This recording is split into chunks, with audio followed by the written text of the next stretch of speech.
AITA for putting my life in order after my wife asked for a break and mocked me for it? Let me tell you a little bit about myself. I grew up in a working-class family in the Midwest. My dad worked in the same factory for 35 years, came home every day with grease under his nails, and taught me that a man truly only has his word and his work ethic in this world. My mom stayed at home with the four of us, stretching my dad's paycheck with coupons and home-cooked meals. We were not exactly poor, but luxuries were rare and appreciated. I was not the smartest kid in school, but I worked harder than most. Sports came naturally to me, especially football and wrestling. I got a partial scholarship to a state university, but dropped out after 2 years when the construction company I worked for during the summer offered me a well-paying full-time job. My parents were disappointed that I did not finish my degree, but at 21, I was making more money than most of my college graduate friends. I started in construction at 19. I put in the hours and learned every aspect of the trade. By 26, I was a site manager, and at 29, I took the biggest risk of my life by launching my own construction company. The first year was extremely difficult, full of instant noodles and sleepless nights. But by the third year, I had a solid reputation, 6 employees, and contracts booked 6 months in advance. I built this life from nothing, with only sweat and determination. When I met Madison at my friend Ben's barbecue 8 years ago, she was an ambitious and passionate woman working as a marketing coordinator for a tech startup. She had intense green eyes that lit up when she talked about her career goals. We hit it off right away. We were both driven and full of plans. She seemed impressed that I had started my business without a degree, saying it was a real-world intelligence that was more attractive than any diploma. After 3 years of dating, we got married in a small ceremony with about 50 guests. It was her idea, although she later said it was not Instagrammable enough. The first few months were great. We both came home tired from work, cooked together, watched Netflix, and could not keep our hands off each other. We talked about building something meaningful together. 2 years later, Madison was pregnant with our daughter Sophie. It was not entirely planned, but we were happy. Madison had always said she wanted to be a stay-at-home mom, at least until our kids went to school. I was making enough for us to live comfortably in our 3-bedroom house, which I had bought before we got married using the down payment from a weekend real estate project I had done, which is important for later. So, I supported her decision to stop working. Her pregnancy was difficult. Morning sickness, swollen ankles, the whole 9 yards. I did everything I could. I took over all the cooking, hired a cleaning service twice a month, and made sure to satisfy all those weird cravings for pickle juice and chocolate ice cream at 2 a.m. No problem.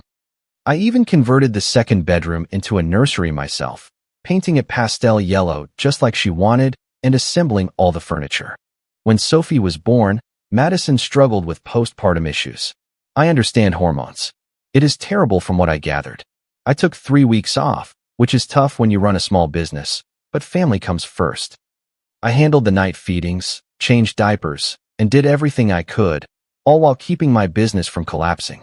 When I went back to work, I hired part-time home help 3 days a week so Madison could rest, take a shower, or do whatever she needed. I started taking on more clients, sometimes working 12 hours a day and on weekends to provide the lifestyle Madison wanted. She constantly compared our life to that of her college friends on social media, the ones with wealthy husbands who took them on luxury vacations twice a year. I killed myself working to provide for us, taking on better-paying custom home projects that required more attention. We were not living like royalty, but we had a nice house in a good neighborhood, 2 reliable cars, and Madison could buy whatever she wanted for herself or Sophie without checking her bank account. I thought I was building something for us. I thought we were on the same page. It was a Tuesday in November. I remember it because it had snowed for the first time that morning, and I had spent an extra hour at the job site making sure the foundations we poured were properly protected. Then, I had to deal with a supplier who sent the wrong equipment for a project. When I got home, it was past 7 p.m., and I had been working since 5 a.m. I walked in, boots covered in mud and concrete dust, and found Madison sitting at the kitchen island scrolling on her phone. She barely looked up. Sophie, my beautiful 15-month-old daughter with her mother's green eyes and my dark hair, was strapped into her high chair with Cheerios scattered everywhere, looking like she had been there for a while. "Hi, honey. Sorry I am late. The supplier messed up again," I started, picking up Sophie, who yelled "Dada," and reached her sticky little hands toward me. "I need a break to find myself," Madison interrupted, finally looking up from her phone. Being a mother made me lose my identity. I stood there like an idiot, still in my work boots, holding our little girl who was laughing and trying to grab my beard. "What do you mean by a break? Like a vacation? You know I can take some time off next month after the Miller project if you want us to go somewhere." "No, Leo, a break from us. I am not happy anymore. You are not meeting my emotional needs. I feel like I am just Leo's wife or Sophie's mom now. I need space to figure out who I am." This was coming from a woman who had not worked in 2 years, who had a weekly spa day that I paid for, a cleaning service twice a month, and a nanny 3 days a week. I was working 60 to 70 hours a week to give her the life she claimed to want, and apparently, that made me the problem. "Is there someone else?" I asked, the question slipping out before I could stop myself. The way her eyes briefly darted to her phone told me everything. "Do not be ridiculous," she snapped, standing up abruptly. "This toxic masculinity where you assume I must be cheating just because I need space is exactly the problem. It is why I feel suffocated. You do not understand the emotional load or the mental weight of being a mother." I took a deep breath, rocking Sophie, who was starting to feel the tension. "Okay, let us talk about it. What does a break look like to you? Where would you go? What about Sophie?" Madison rolled her eyes as if I were missing the point entirely. "I do not know yet, Leo. That is exactly why I need space to think. God, you always need everything detailed out like a contract. I did not push it that night. I cleaned Sophie up, gave her a Real dinner since it looked like she had only eaten dry Cheerios, bathed her, and then put her to bed after reading her 3 of her favorite stories. When I came back downstairs, Madison was watching a reality TV show and did not even speak to me. I grabbed a soda from the fridge and went to crash in the guest room. My gut was screaming at me that something was wrong. But 8 years of a relationship makes you want to believe the best about your partner. Maybe she was right.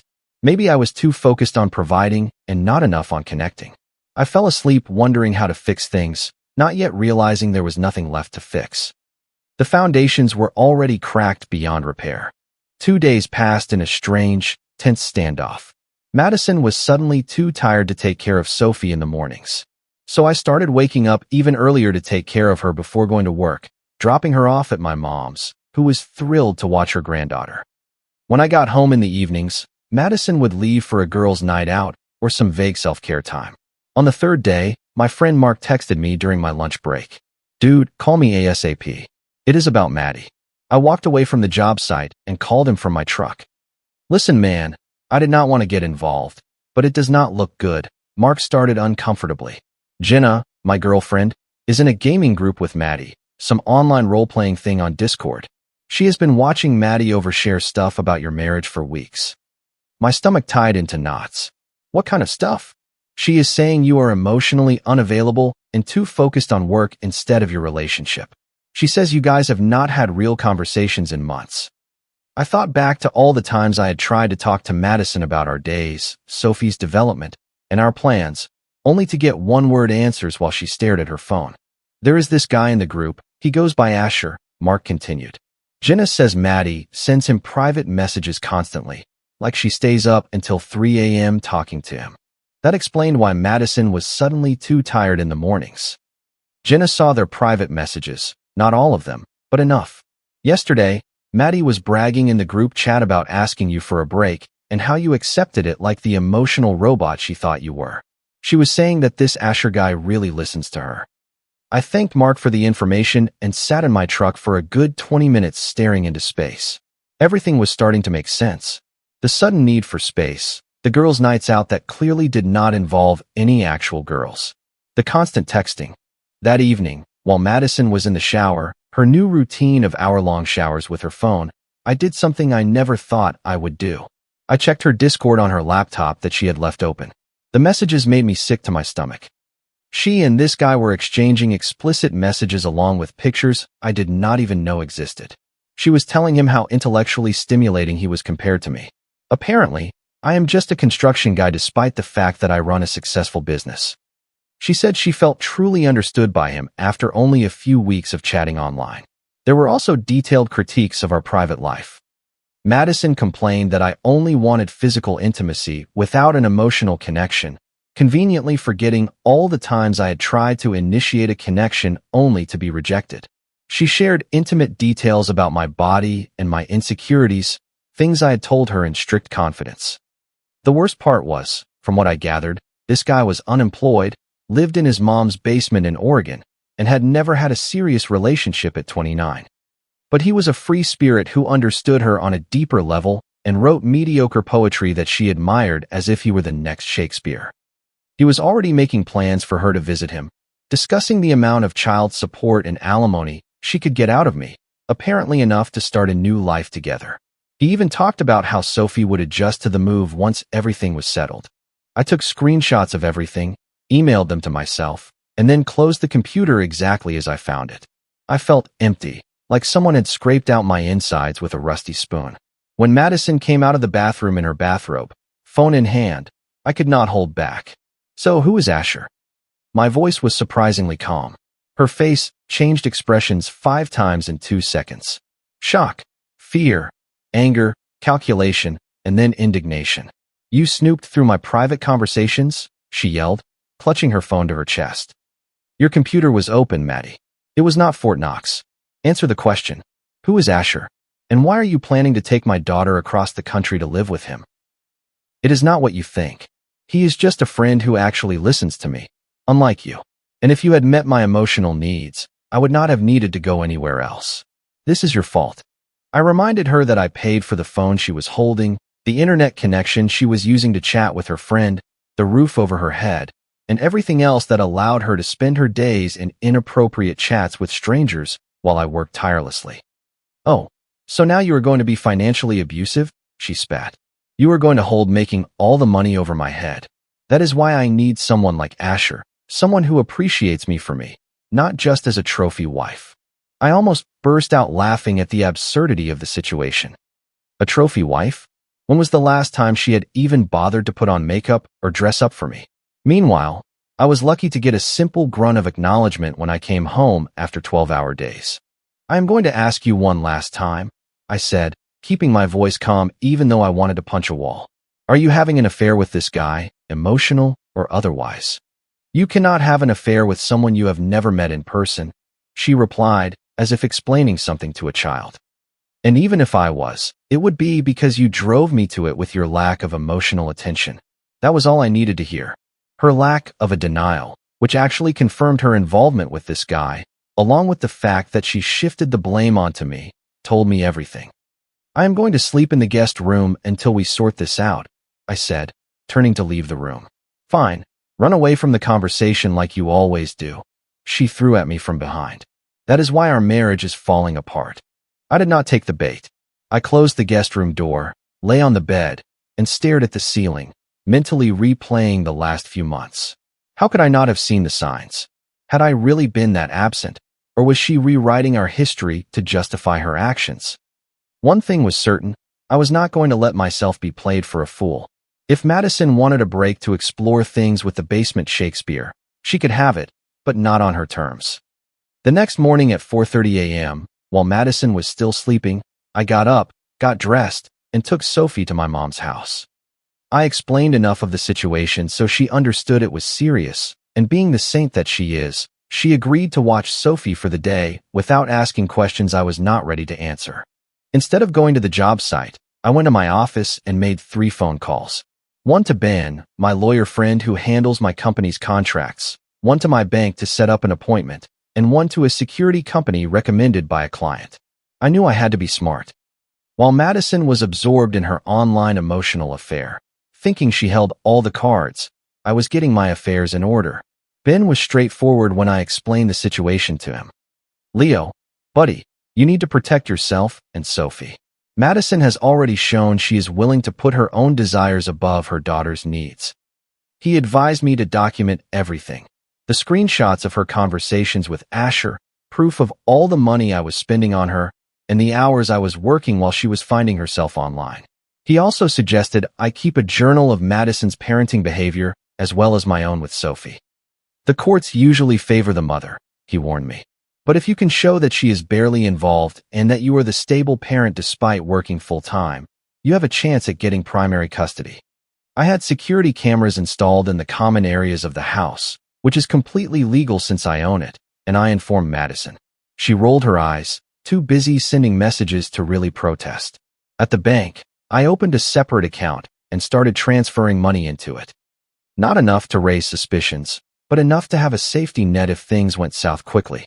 I also gathered our financial statements from the past year, showing exactly how much had been spent supporting Madison's personal pursuits.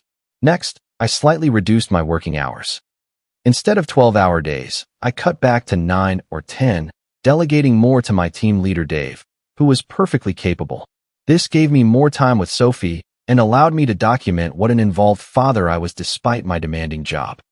I started taking Sophie to her doctor's appointments, which Madison had already forgotten twice, doing the majority of the grocery shopping since the fridge was mysteriously always empty, and keeping a detailed log of Madison's daily schedule, which mostly consisted of sleeping until 10 a.m., staying on her phone until midnight, and doing the bare minimum with Sophie.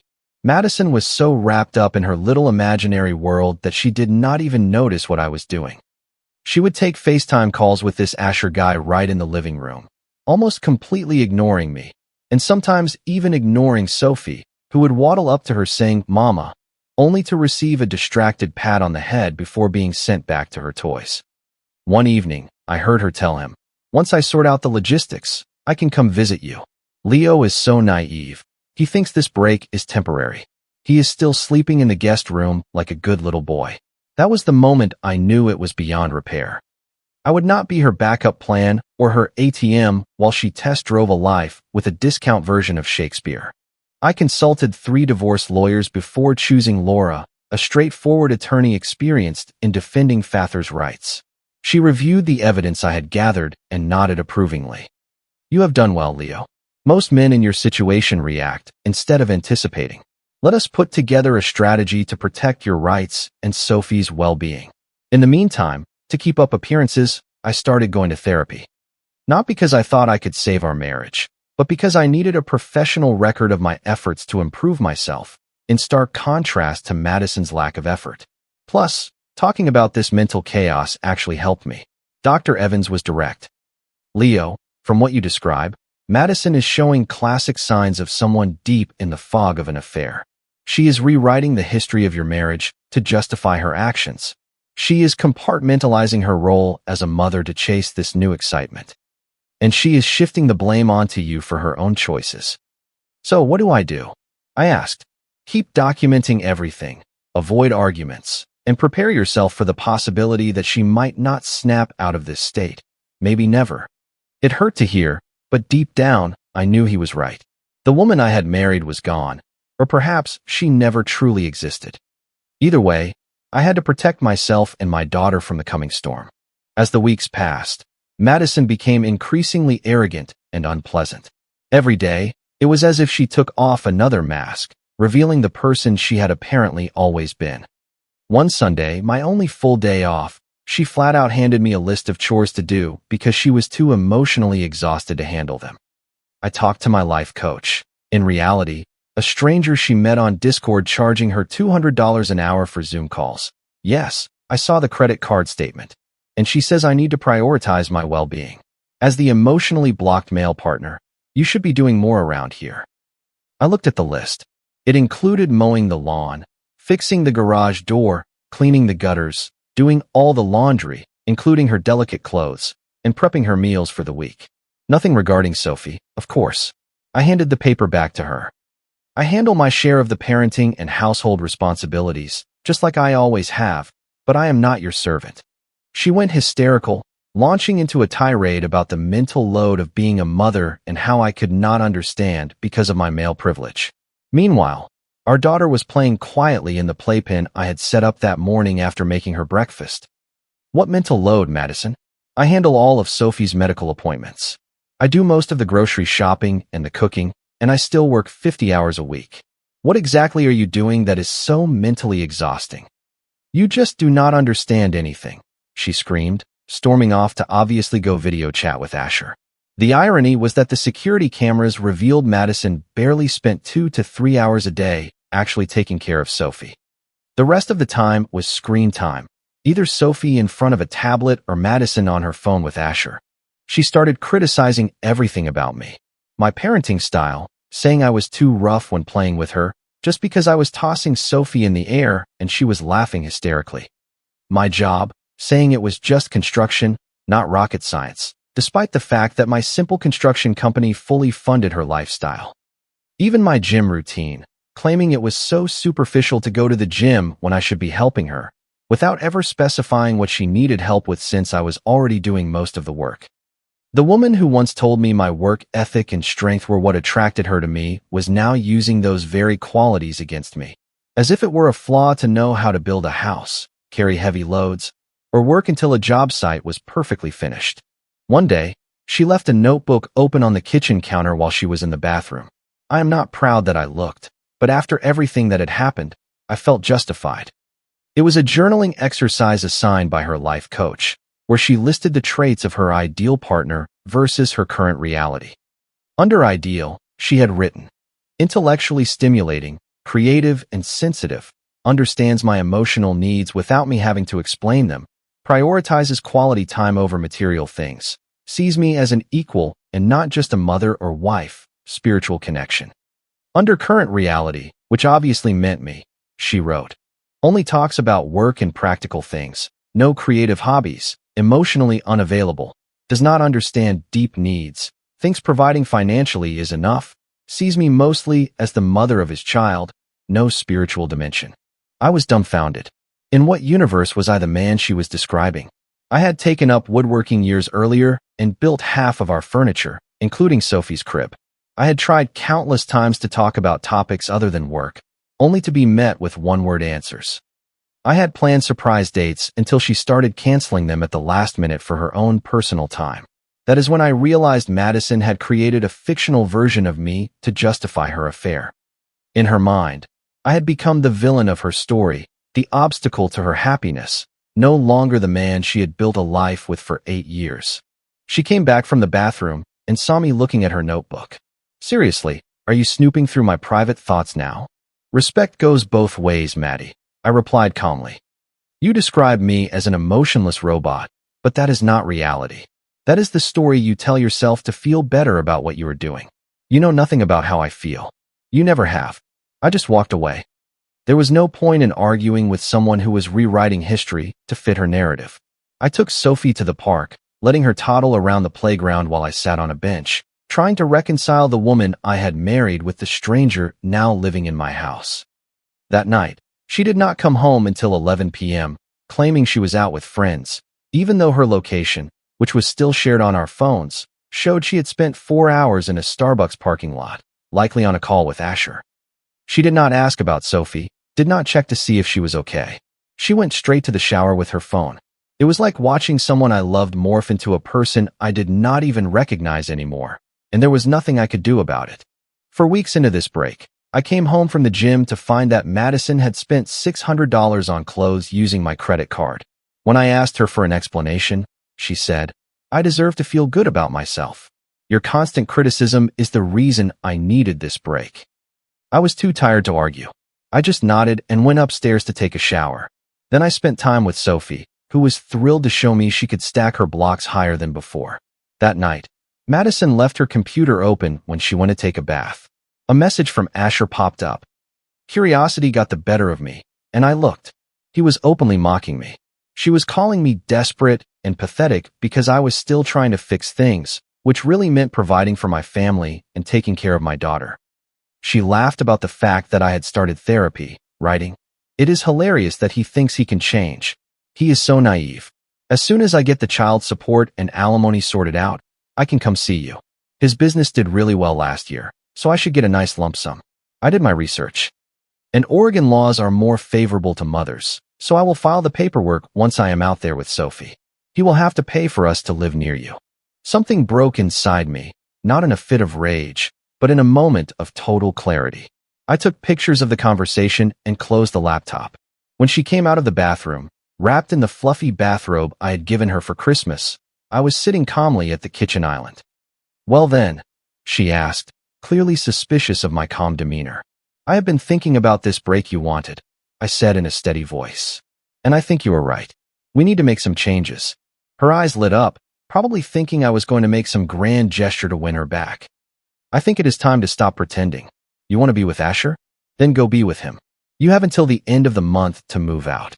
Her face went from surprise to sheer anger in a second. Move out. This house is mine too. Actually, this house is only in my name.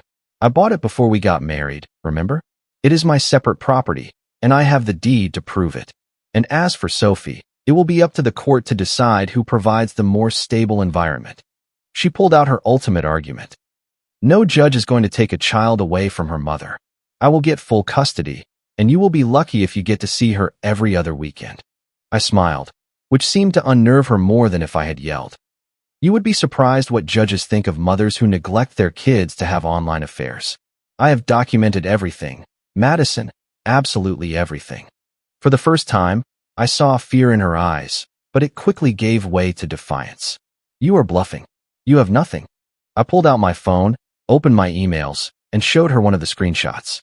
It showed her discussing with Asher how to reduce my time with Sophie so she could start a new life in Oregon. I have plenty more where that came from, I said, including camera footage of you ignoring Sophie's crying because you are too busy sending inappropriate messages. How do you think a family court judge is going to view that? You were spying on me in my own house. My house, I corrected. And yes, I installed cameras after discovering that my wife was planning to take my daughter across the country to live with a stranger she met online. It is perfectly legal, and it will make for very interesting viewing for the custody evaluator. She tried another approach, softening her voice and placing her hand on my arm. Leo, come on, we can work this out. I was just venting with Asher. You know you and Sophie are everything to me. I gently pulled my arm away. Save it, Madison. I have seen the real you now, and honestly, I do not like her very much. She burst into tears, but I had seen enough of her acting to know it was just as fake as her sudden declaration of love. What do you want from me? She sobbed. I want you to leave. Go start your new life with Asher or whoever you want. But Sophie stays here in her home with a parent who puts her needs first. You cannot do this to me. I will fight back. I will tell everyone you are a controlling monster. Go right ahead. As the kids say, I have the receipts. Every moment of neglect, every plan to use me financially, every lie you have told. It is up to you if you want all of that made public in a courtroom. She stormed off and slammed the bedroom door. That night, I slept soundly for the first time in weeks. The weight of indecision had finally lifted. The following weeks were an absolute hurricane. She alternated between threats and tears. One day, she would scream that she was going to take everything I had. The next day, she would cry, saying she still loved me and that Asher was just a mistake. I stayed completely calm from start to finish, which only made her more furious. Why aren't you fighting for me? She asked me one day. Because you are no longer worth fighting for, I replied simply. The woman I loved would never have done any of this. She tried turning our friends against me with absurd stories of emotional abuse and controlling behavior. Most of them did not believe her, especially after I calmly showed them the proof of what was really going on. Even her parents called me to apologize for her behavior after she tried to play the victim with them. We did not raise her to be like this, her dad said, genuinely lost. I do not know what has gotten into her, but we want you to know that we support you and Sophie. True to my word, I filed for divorce and sought primary custody of Sophie. Madison was shocked when my lawyer presented the evidence of her neglect, the videos where she ignored Sophie crying during her calls with Asher, the screenshots where she said she could not wait to be free of her maternal responsibilities, and the messages where she complained that motherhood ruined her life. The judge was particularly unimpressed when we showed that she was planning to move across the country for a man she had never met, ready to uproot Sophie from her stable environment. Ms. Hayes, the judge stated, looking over his glasses, the priority of this court is the well-being of the child. Your communications show a concerning lack of interest in your daughter's stability and emotional needs. Madison tried to argue that she was suffering from postpartum depression and that I had not supported her, but the timeline did not add up. Sophie was over a year old when the affair started, and there was ample proof of my efforts while she checked out. In the end, the ruling granted me primary custody of Sophie, with supervised visitation for Madison until she could prove stability and involvement. There was no spousal support for her, as our marriage was relatively short and she was fully capable of working. Child support for Sophie would be determined once she found a job. The day she had to move out, reality finally hit her. Asher had gone strangely quiet since the legal proceedings began. His daily messages had turned into occasional check-ins. It turned out Prince Charming ghosted her once he realized she would not be getting a massive divorce settlement to fund his lifestyle. She stood in the living room, looking lost amidst a few boxes. I let her take whatever she wanted, but she did not seem interested in anything practical. "Leo, please," she begged, crying. "I made a horrible mistake. I was lost after Sophie was born. We can fix this. I will go to therapy. I will delete all my accounts. I will be the wife you deserve." "There is nothing to fix, Madison. I deserve someone who views my hard work as proof of my love, not as something to exploit. Sophie deserves a mother who prioritizes her over online attention." "But where am I supposed to go? What am I supposed to do?" she sobbed like a child. "Your parents said you could stay with them until you find a job. As for the rest, that is up to you to figure out. For the first time in years, your choices are your own, and so is the responsibility that comes with them." She left that day with her parents, who had come to help her move. They looked at me with sadness and regret as they loaded her things into their car. I felt no joy witnessing her distress, just an empty sense of relief that it was all finally over. 2 months later, Madison called me in tears. I barely recognized her voice. She sounded broken. Her fantasy love story had turned into a nightmare. After begging her parents for money to buy a plane ticket, she had gone to see Asher. She had completely emptied what was largely left of the emergency funds I had given her. Despite all my warnings and those of her parents, she was convinced he was her soulmate. "He was not at all who he claimed to be," she sobbed. As soon as I got there, I realized he had been untruthful about his situation. He took the rest of my money, almost $3,000, saying we needed it for our place. Then he disappeared for days, and when I confronted him, he just laughed at me. He said I was just a desperate woman he had some fun with. He told his friends I was easy and pathetic. She had found a small apartment in the city, but could not pay the rent after the first month. Asher had blocked her everywhere after draining her finances. Her Discord friends had vanished as soon as she needed real help. She could not find a decent-paying job due to the gap in her resume. "I made the biggest mistake of my life," she cried. "I destroyed something real for an illusion. Please, Leo, I know I do not deserve it, but can we try again? For Sophie, for us. I will do anything to fix this. I miss my family. I miss you." A part of me felt sorry for her, but a much larger part remembered everything she had planned. To use me, ridicule me, and take my daughter away. "I will help you find some resources," I finally said. "For Sophie's sake, I need her mother to be stable. But that is it. You made your choice, and actions have consequences. What we had is over." "You cannot mean that," she whispered. "After everything we have been through." "Exactly, Maddie. We went through hell, but you were the one who dragged us into it. I am finally starting to find some peace. Sophie is thriving. I am not going to risk losing that again." She completely broke down, and despite everything, I felt a twinge of that old affection. But I knew better now. Those tears had always been her most effective weapon. "I can recommend some employment assistance services," I said in a gentle but firm voice. "And I know an apartment complex with reasonable rent." But it stops there. "Can I at least see Sophie more often? The supervised visits are so cold. We will see how you do with regaining your stability first. Sophie needs consistency, not someone who might vanish again for the next Asher." That hit her right in the heart, but it needed to be said. She had shown me exactly who she was, and I believed her. Today, I have my daughter 80% of the time. I cut back on work to spend more quality time with her. I handed over more responsibilities to my team leader, Dave, who even became a junior partner. I converted my home office into an incredible playroom for Sophie, complete with a reading nook, an art station, and enough stuffed animals to open a small zoo. Madison is slowly starting to get her life back together, attending therapy and working a retail job. She sees Sophie regularly, but she knows she has to earn back that trust. Our interactions are civil, sometimes even friendly, but there is now a permanent wall between us that will never disappear. She made sure of that. As for me, I am seeing a pediatric nurse named Hannah, whom I met at one of Sophie's doctor appointments. She finds my dedication to my daughter and my work ethic attractive, not mockable. She appreciates the life I have built instead of comparing it to Instagram fantasies. And most importantly, she asks me how my day was and genuinely listens to the answer, even if I am rambling about concrete or building permits.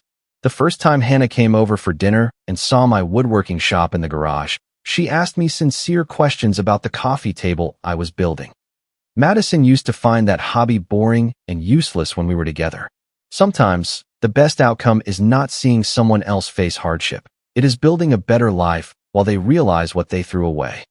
I avoided a serious situation, and every time I see Madison's face when she comes to pick up Sophie and catches a glimpse of the happy home she could have had, I know she realizes it too. Comment. I wanted to share a few thoughts after going through this journey with you all. It really highlights how important it is to respect yourself enough to set firm boundaries. We all make choices, and taking responsibility for them is the first step toward genuine healing. You can be kind and compassionate without ever letting someone else dictate your worth. Sometimes, the strongest move you can make is choosing your own peace over the chaos of proving a point. Building a better life for yourself and the people you love is a quiet but powerful victory. True strength often lies in how calmly you navigate a storm you did not create. Healing is not about forgetting what happened. It is about refusing to let it define your next chapter. Always remember to protect your peace and build a life that feels authentic to you. Thank you for being here and reflecting with me. If you like the stories, don't forget to leave a comment and support the channel by subscribing. See you in the upcoming stories.